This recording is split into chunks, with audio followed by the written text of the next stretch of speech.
ফায়ুতরাকু মিন মাতারিক মিন হাদিদ, লোহার একটা হাতুড়ি থাকবে, এক হাতুড়ির বাড়িতে মাথাটা ছিন্ন বিচ্ছিন্ন হয়ে যাবে, দেহটা জমিনের মধ্যে ঢুকে যাবে, তার চিৎকারে ওই কবরস্থানটা থার থার করে কাঁপবে, কিন্তু কেউ শুনবে না। এজন্য মাঝে মাঝে কবরস্থানে দেখবেন গরু বেঁধে রাখলে রশি টুসি সিরা গরু দেয় দৌড়, আছে না নাই?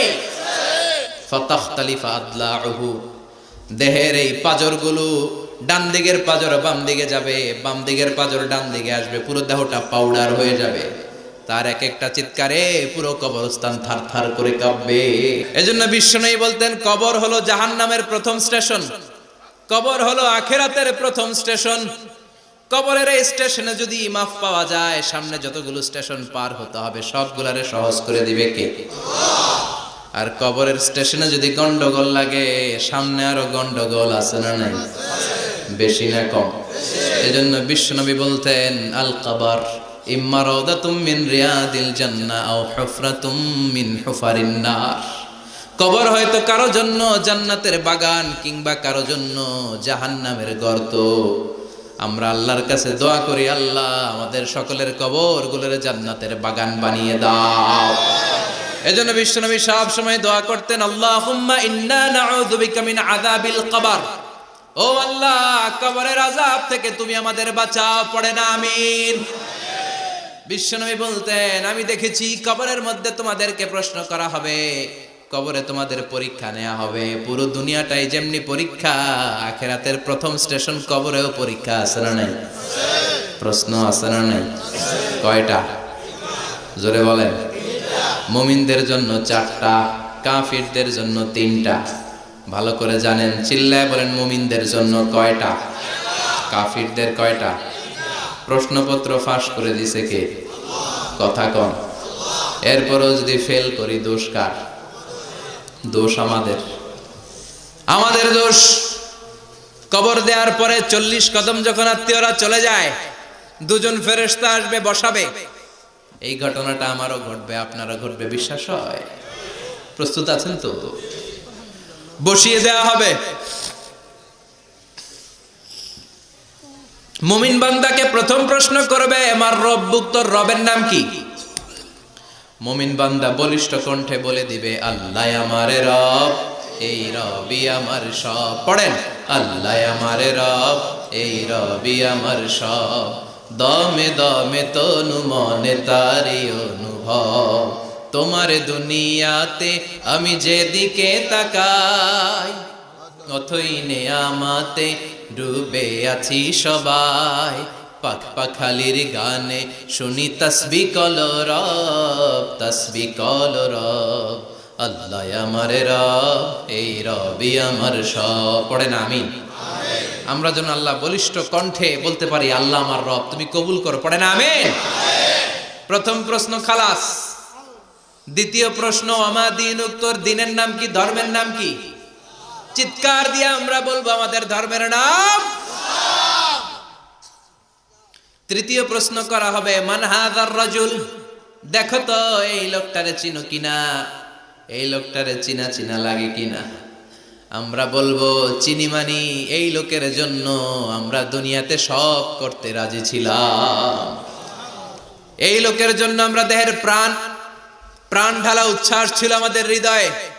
আমাদের দেহের রক্তটুকু বিলিয়ে দিতে আমরা পৃথিবীর বুকে কুণ্ঠাবোধ করি নাই। চিল্লায় বলেন ঠিক কিনা? এই নবী আমাদের পেয়ারা নবী, চাঁদের চেয়েও সুন্দর তুমি, নবী আমার কামলিওয়ালা। চাঁদের চেয়ে সুন্দর তুমি, নবী আমার কামলিওয়ালা। দু জাহানের বাদশা তুমি, প্যারা নবী সাল্লে আলা। দু জাহানের বাদশা তুমি, প্যারা নবী সাল্লে আলা। চাঁদের চেয়ে সুন্দর তুমি, নবী আমার কামলিওয়ালা। পড়েন আল্লাহু আকবার। আমরা বলবো, এটা আমাদের কামলিওয়ালা নবী। এই নবীর অনুসরণ আমরা করেছি, এই নবীর কথা আমরা দুনিয়ায় মেনেছি। তার মানে প্রথম প্রশ্নেও পাস, দ্বিতীয় প্রশ্নেও পাস, তৃতীয় প্রশ্নেও পাস। এবার মুমিনদের জন্য এক্সট্রা একটা কোশ্চেন আছে না নাই? 4 নাম্বার প্রশ্নটাও জেনে রাখেন, কবরে কাজে লাগবে। তখন জিজ্ঞেস করা হবে ওমা ইলমুক, ওমা ইলমুক, what is the source of your knowledge, what is the source of your answer. এই যে 3টা প্রশ্নের উত্তর দিতে পারলা বাঘের বাচ্চার মতো, তথ্যসূত্র কি, হোয়াট ইজ দ্য রেফারেন্স, কোত্থেকে শিখছো, কোত্থেকে শিখেছেন বলে আসতে হবে। আমরা বলবো আমরা কোরআন থেকে শিখেছি, হাদিস থেকে শিখেছি, মাহফিলগুলোতে জেনেছি, বয়ানগুলো থেকে শিখেছি। পড়েন সুবহানাল্লাহ। 4টা প্রশ্নের উত্তর যখন আপনি দিয়ে দিবেন, ফেরেশতারা বলবে আহলান ওয়া সাহলান, কংগ্রাচুলেশন। কি বলবে? আহলান ওয়া সাহলান মানে কংগ্রাচুলেশন, খোশ আমদেদ, খোশ আমদেদ, খোশ আমদেদ। ওয়ায়ুফসাহু লাহু কবরুহু 70 যিরান, কবরটারে 70 হাত লম্বা করে দেয়া হবে। ওয়ায়ুফতাহু লাহু বাবুন ইলাল জান্নাহ, জান্নাতের দিকে একটা দরজা সেট করে দেয়া হবে। ওই জায়গা দিয়ে, দরজা দিয়ে জান্নাতের এয়ার কন্ডিশনের ঘরগুলো থেকে ঠান্ডা হিমেল বাতাস আর সুগন্ধ এসে কবরটারে আমোদ করে দিবে। ওয়ায়ুলবাসু মিন লিবাসিল জান্নাহ, জান্নাতের চমৎকার একটা পোশাক পরিয়ে দেয়া হবে। আর বলা হবে নাম কানাউমিল আরুস, বাসর রাতে বর যেমনি কনেকে নিয়ে আনন্দের ঘুম দেয়, তুমিও একটা ঘুম দাও। সুবহানাল্লাহ পড়েন। নাম কানাউমিল আরুস, বাসর রাতে বর যেমনি কনেকে নিয়ে ঘুমায়, ঘুমাও ঘুমাও। মধুর একটা ঘুম আপনার সেদিন হবে। ইসরাফিলের সিঙ্গার আওয়াজ ওই হুইসেল বাজার আগ পর্যন্ত ওই ঘুম কেউ আপনার ভাঙাতে পারবে না। আল্লাহ কবরের 4টা প্রশ্ন, এগুলোর সঠিক উত্তর দিয়ে জান্নাতের পোশাক পরে আমরাও যেন ঘুমিয়ে থাকতে পারি, তৌফিক দাও। আর জোরে পড়ে না আমিন। এবার নাস্তিকদের পালা, বামপন্থীদের পালা, রামপন্থীদের পালা, ইসলাম বিরোধীদের পালা, কোরআন বিরোধীদের পালা, নবী বিরোধীদের পালা। ওদের সামনে 2জন ফেরেশতা আসবে, আসওয়াদান আজরাকান, আসওয়াদান আজরাকান, নীলাভ চোখ, কালো গাত্র বর্ণের, নীলাভ চোখ, চোখগুলো নীল, গায়ের কালার হবে কালো। তাহলে কি ভয়ঙ্কর চেহারা হবে ফেরেশতা 2জনের। এসে বলবে ওঠ, বস, মার রব্বুক, তোর রবের নাম কি? কয় জানি না। কি কয়? জানি না। লা আদরি, আমি জানি না। আমি অমুক নেতার পিছনে পিছনে ঘুরতাম, খালি এটা মনে আছে। আমি মাও সেতুংকে নেতা মানতাম, আমি কার্ল মার্কসকে নেতা মানতাম, আমি নেতা খেতাদের পিছনে ঘুরতাম। রব কি, ইসলাম কি, দিন কি, কিচ্ছু আমি জানি না। মাফ চাই, জানি না। দ্বিতীয় প্রশ্ন, আমা দিন, উত্তর ধর্মের নাম কি? কয় আমার কোনো ধর্ম নাই,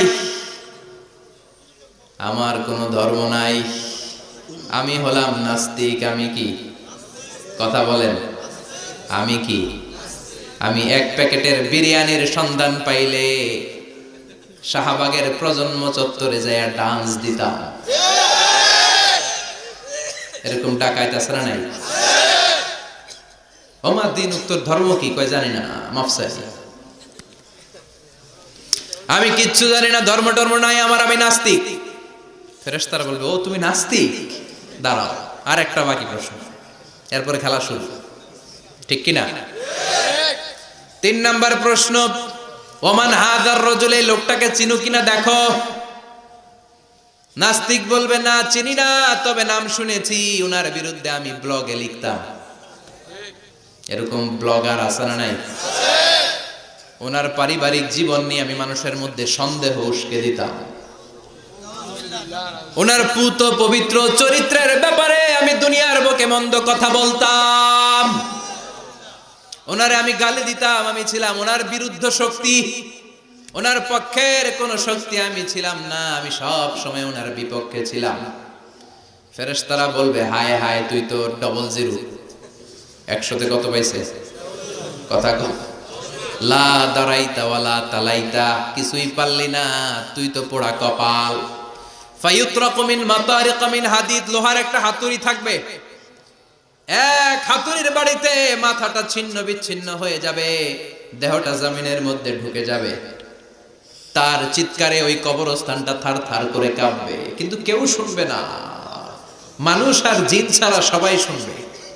এজন্য মাঝে মাঝে কবরস্থানে দেখবেন গরু বেঁধে রাখলে রশি টুসি সিরা গরু দেয় দৌড়। আছে না নাই? এক একটা আঘাত এসে ছিন্ন বিচ্ছিন্ন হয়ে যাবে। ইউকালু লিল আরদি, জমিনকে বলা হবে ইলতাইমি, চাপ দাও, প্রেসার মারো। ফাতাখতালিফা আদলাউহু, দেহের এই পাঁজরগুলো ডান দিকের পাঁজর বাম দিকে যাবে, বাম দিকের পাঁজর ডান দিকে আসবে, পুরো দেহটা পাউডার হয়ে যাবে। তার এক একটা চিৎকারে পুরো কবরস্থান থার থার করে কাঁপবে। হাত্তা সা, আর এই খেলা চলতে থাকবে ইসরাফিলের সিংহা পর্যন্ত। মুমিনের ঘুম চলতে থাকবে ইসরাফিলের, আর ওর সাথে ফেরেশতাদের খেলা আছে না নাই? এটার নাম ফাইনাল খেলা। কি খেলা? কথা বলেন, আর জোরে বলেন। এজন্য আল্লাহ বললেন কবরে তোমার যেতেই হবে। আলহাকুমুত তাকাসুরু হাত্তা যুরতুমুল মাকাবির, কবরে তোমাকে যাওয়াই লাগবে।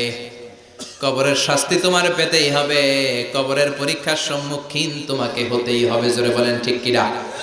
এজন্য মাঝে মাঝে কবরস্থানে যাওয়ার দরকার আছে না নাই?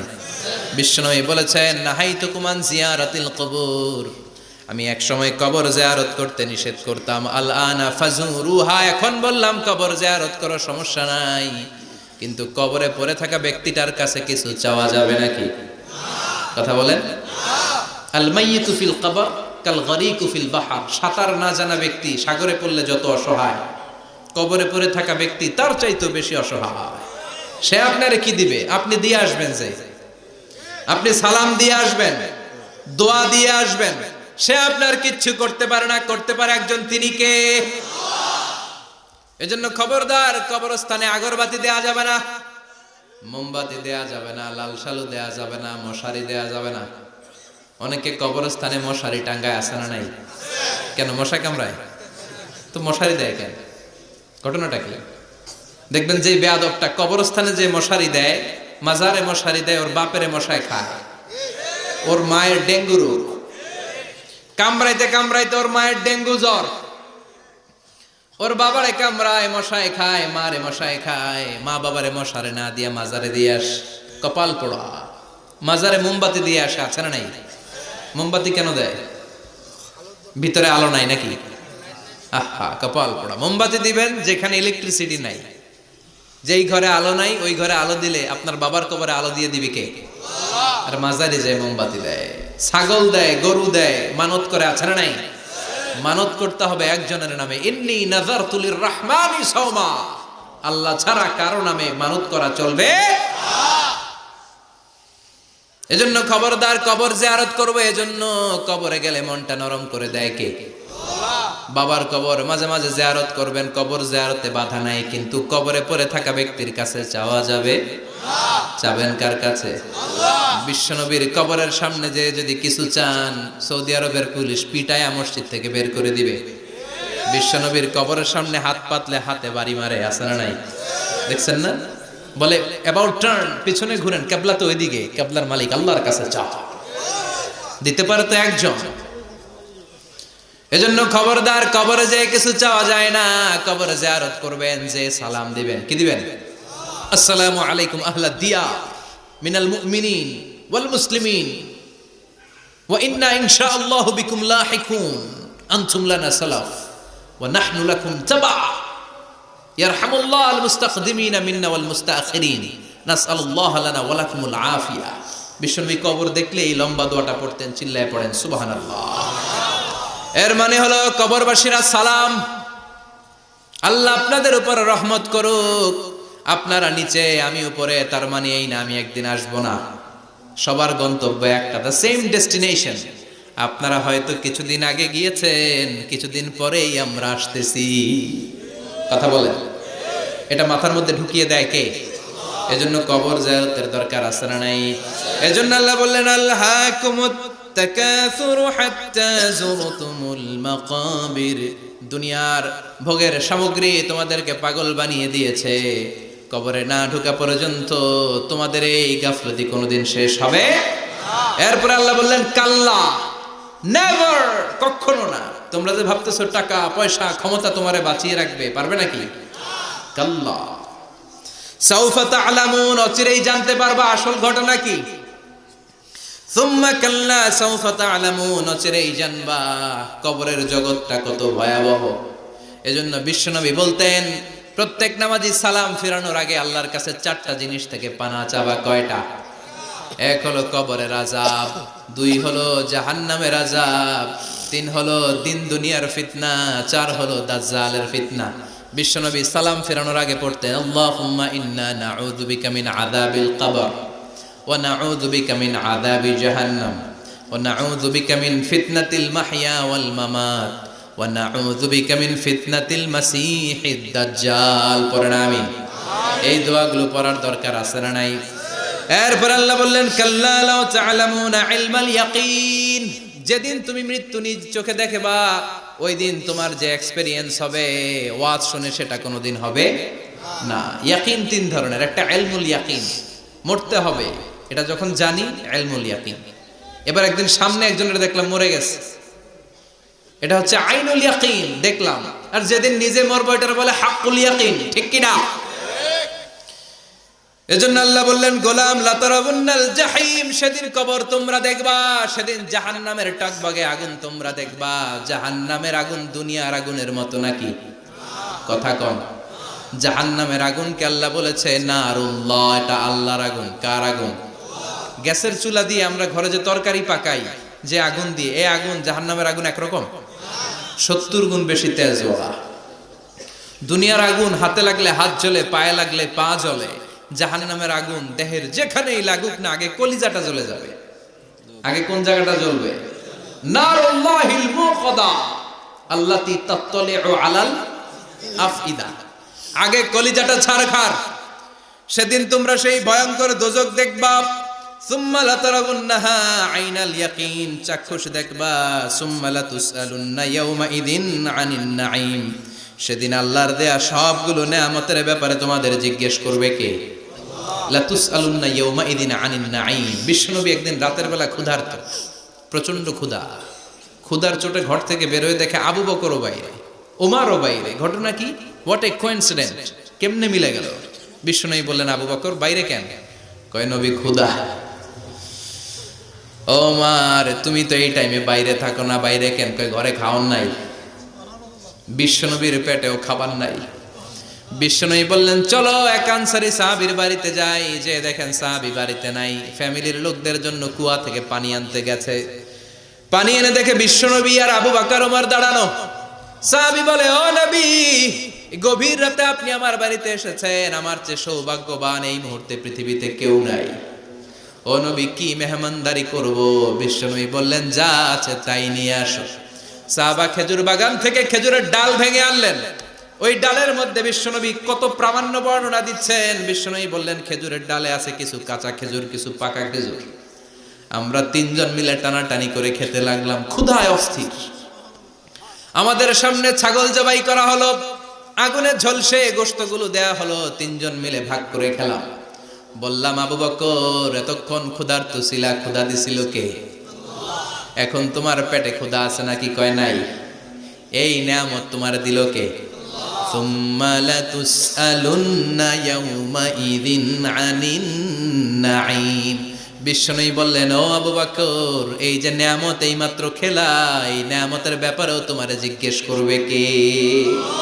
তাইলে প্রতিটি নিয়ামতের ব্যাপারে ইন দ্য ডে অফ জাজমেন্টে প্রশ্ন আছে না নাই? নিয়ামত আল্লাহ আমাদেরকে কম কম দিছে, তাই না?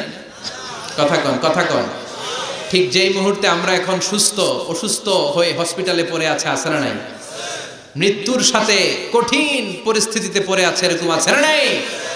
এজন্য আল্লাহ বললেন ওয়া ইন তাউদ্দু নি'মাতাল্লাহি লা তুহসুহা, এত নিয়ামত দিয়েছি গুণে শেষ করা যাবে না।